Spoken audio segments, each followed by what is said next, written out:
Hello and welcome to this installment of the Firewood News Update. First off, we're going to start in international news where in Namibia, the Minister of Agriculture, Water and Land Reform, Cal Schlittwine, has come under fire for saying cooking with wood or charcoal is unhealthy and contributes to global warming. He posted the remarks on X.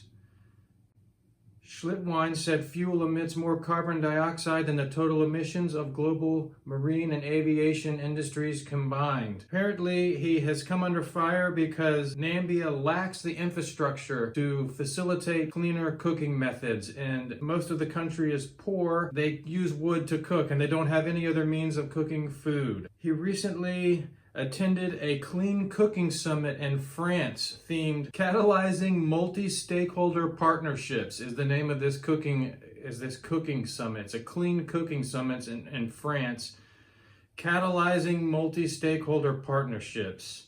They're saying running to France was a waste of money, which we do not have. There are more beneficial summits he could have attended. The Independent Patriots for Change national spokesperson, Ems Nasinj, says it was unnecessary for him to attend the conference. Nasinj questions the practicality of the clean cooking as an alternative, as so many Namibians cook with wood for food. It seems the government has run out of ideas and can't think of solutions to problems they face. Most Namibians are still using firewood as a form of energy. Our people don't have food and water, can't afford basic needs, have insufficient power, and we have unemployment as a challenge. How about we start there? He says alternatives to wood would be costly and government cannot afford to assist the poor. This is an insult to Namibians, he says. About 50% of Namibians live in rural areas where there is not even electricity. We should first consider making sure every corner of Namibia is electrified. As of 2022, 300,000 Namibian households live without electricity, and the provision of electricity remains a challenge as the country's overall electrification rate is estimated to be about 50%. The Clean Cooking Summit aimed to make Africa a better place by mitigating the impacts of a lack of access to clean cooking, which has dire consequences for health, climate, and gender equality. Next, moving along, we have in January of this year, January 17th of this year, a naked man beat a Fort Worth delivery driver to death with a piece of firewood. An arrest affidavit says a naked man beat another man to death with a piece of firewood during a firewood delivery.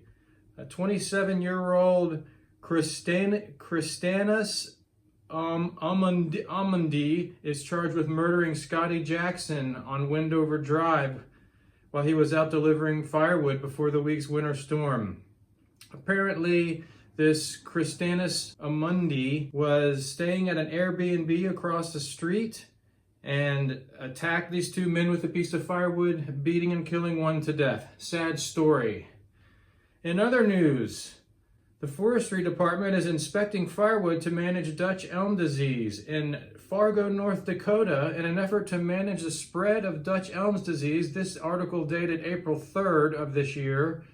The Fargo Forestry Department will begin inspecting firewood at homes around the county. The Forestry Department inspectors say they may need access to your private property to complete the process. They will make contact with somebody and mark the elm firewood with paint. Residents are then to place them on the boulevard for pickup Friday, April 19th and notify the Forestry Department. So they're supposed to dispose of any elm containing Dutch elm disease. That's that's one of the most extreme efforts I've seen, as Dutch elm disease is pretty much everywhere and it's been everywhere. I haven't seen anybody taking these kind of efforts. There are no move firewood efforts where you're not supposed to move forestry across state lines and that type of thing. But I haven't seen anybody going around and spending the money and time to collect this stuff and destroy it. They go on to say Dutch elm disease destroyed more than 200 elm trees in Fargo last year. And the county ordinance 190201 prohibits storing or transporting elm wood with bark attached. To use elm as firewood, all bark must be removed. Cooperation would be appreciated, the Forestry Department says. So next, this article dated May 15th of 2024. If anybody's in California and can help, Gold County Senior Firewood Program loses its wood yard. Rise Gold apparently owns a lot of land that they have been helping to lease for this gentleman who provides firewood for disabled veterans and seniors. And they have sent a letter and terminated the lease immediately. For 43 years, Gold County Senior Services Firewood Program has provided supplemental wood to low-income and local seniors. Since 2018, Rise Gold has generously donated the premises located on Brunswick Road in Grass Valley for the program's use. This past week, they learned that our lease is being canceled early and they must vacate the property by June 25th. So they're looking for anybody's help that can help relocate this firewood project in California. Nevada County OES Director Craig Greisbach said Gold County Senior Services is an important partner that provides fixed income seniors with firewood to help them stay warm. So they're trying to collaborate with them on a location at one of our city properties. Hopefully they will find a solution. It sounds like they will. They have a lot of help. Close to 300 cords of wood will have to be moved in under 6 weeks. So they're asking people to come pick their wood up early, and they're going to do all they can to relocate. So if anybody's out there in California that has some land and can help these people, it's a good project. And I'm going to try to get the word out for them. Try to find a new home for the firewood project out there and keep people warm. And next here we have a cutting edge firewood ignites the future with smokeless thermoelectric fire pit. Now this is cutting edge firewood products out of Atlanta, Georgia. And they have developed a new fire pit that's double walled. And it has a system of fans that radiates heat in a 360-degree radius 6 to 8 feet away from the fire pit. So somehow this thing, it's a smokeless fire pit that burns the fire and uses the energy to power fans, which will expel the heat out around.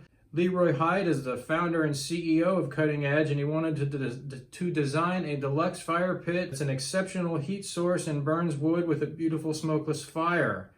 So this measures 22 inches tall, 22 inches external diameter, and 18 inches internal diameter. It weighs 100 pounds, and it sells for, I think, $1,500. The fire pit retails for $1,500 with pre-orders, and the first 300 orders will get a complimentary box of cutting-edge firewood. So new little product that's probably similar to like it's going to probably use like those fans that power wood stoves that use heat energy and no electricity to turn on little fans. It probably has those lined around the inside, and when it gets hot, the little fans turn on. Probably something like that. I don't know for sure, but new fire pit, $1,500 for that. Now moving along here, we have, this is from last fall, but I'm just trying to get caught up on the firewood news here. And in October of last year, or last fall, Oregon and 9 other states sued the EPA over wood stove pollution that threatens tens of thousands in the state. The suit filed in September of U.S. District Court in Washington notes that wood stoves are a key source of pollution, and they're basically calling on the EPA to revamp their firewood and wood stove laws, which were published in 2015. They say they are inadequate, and the EPA doesn't have any plans to revisit these regulations until 2027. November of 2027, they plan to revisit. The suit says the agency is overdue to revise the standards, and it has no plans to revisit them until 2027. So Alaska, Illinois, Maryland, Massachusetts, Minnesota, New Jersey, New York, Vermont, Washington, and Puget Sound Clean Air Energy joined the suit. It asked the court to find the agency in violation of the Clean Air Act and to order a review of the wood heater standards. Now, this comes on the heels of Oregon's firewood cutting season opening. Actually, that happens every year. I mean, it happened last April, and it's happening again this April. But every year in Oregon, they have different forest lands that they also, at the same time, the state is sponsoring or sanctioning firewood permits where you can obtain a permit to cut wood. Here's an article right here from Bend, Oregon, on the Deschutes in Okono, however you say that, National Forest and Crooked River National Grassland. Firewood seasons run through November 30th. The public should note this is only for National Forest System lands and does not include permits for firewood cutting on land managed by the Prineville District Bureau of Land Management. So this is for personal use firewood permits. They're free, and you're not allowed to resell the wood apparently or something. Some people can charge a fee, but here's another article, firewood cutting season open on Blue Mountains National Forest, and this is dated May 14th of this year. So it's basically saying the same thing. Firewood permits are free for those who cut wood for their own use and don't sell it. Previously, the Forest Service charged $5 per cord. Every household is allowed to use up to 12 cords of the Umatilla and 10 cords of the Wallowa Whitman. So, at the same time, Oregon is suing the EPA. They are also sanctioning firewood cutting that helps clear the national forest of dead trees and debris, and help to clear them out, and that prevents forest fires and pollution and everything that way. So that would be interesting to see. Maybe we'll cover this in future updates as I plan to do more firewood news updates. We'll try to follow some of these stories and see what happens. Here's another one. Firewood collecting season starts on National Forest land in Central Oregon, dated April 30th of 2024. It's saying the same thing. Season firewood collection for personal and commercial use on the Deschutes and Okoho National Forest and the Crooked River, saying the same thing. I just had another article here. So they can be obtained at local vendors. And next, we're going to move, I think this is from Scotland, where, yes, unclean biomass boilers crack down in new homes. While existing properties are given £9,000, or I don't know what the currency is in Scotland, but they're given 9,000 Scottish dollar grants to install them. Sorry, I don't know if that's a euro or a pound or what that is. But basically, Scotland had a crackdown on wood-burning domestic fireplaces. You're no longer to install them in new homes except for emergency provisions only, and you have to be granted an exemption for that. So in existing homes where there's already wood-burning stoves of any kind, you're granted a $9,000 grant. You have a $9,000 grant of some kind from the government. So people are up in arms because you're not allowed to put new ones, but people with older ones are granted some type of tax incentive. Let's see, grant funding up to $9,000 is available for biomass boilers for existing properties where an applicant can provide evidence that the heat pump is not sustainable. So whatever that means, they're giving a grant for biomass boilers for existing properties while there is no new ones allowed. And some people are calling it shoddy regulation. The Scottish Conservative Net Zero spokesperson Douglas Lumsden accused ministers of being all over the place on this ban and stopping rural communities from heating their homes while subsidizing others elsewhere. This is shoddy legislation, again demonstrates their contempt for rural Scotland, and there's still no Scottish government guidance on how exemptions will work. But it just goes to show all over the world, all of these green initiatives are starting to clamp down on this stuff. In the United States, we've seen it with wood boilers back in 2013. All the new ones have to be catalytic wood stoves. And I'm sure there's people driving Priuses all over California wanting all firewood gone forever. And meanwhile, the forests are catching on fire and there's dead wood and debris everywhere. So it's part of this initiative in Scotland says the stoves are a key part of our net zero by 2030 strategy. Practical and cheap to fit compared to heat pumps. They provide hot water in winter when solar thermal can't.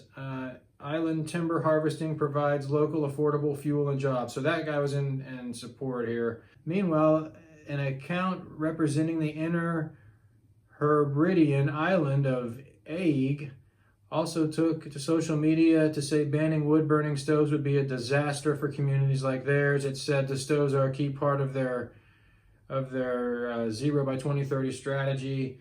So anyways, that's going on in Scotland. They're trying to ban all this stuff. People are clamping down, and obviously some people are not happy.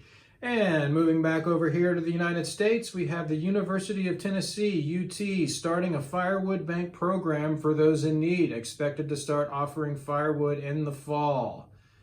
So this was dated March 13th, and the University of Tennessee has started a firewood bank near Knoxville.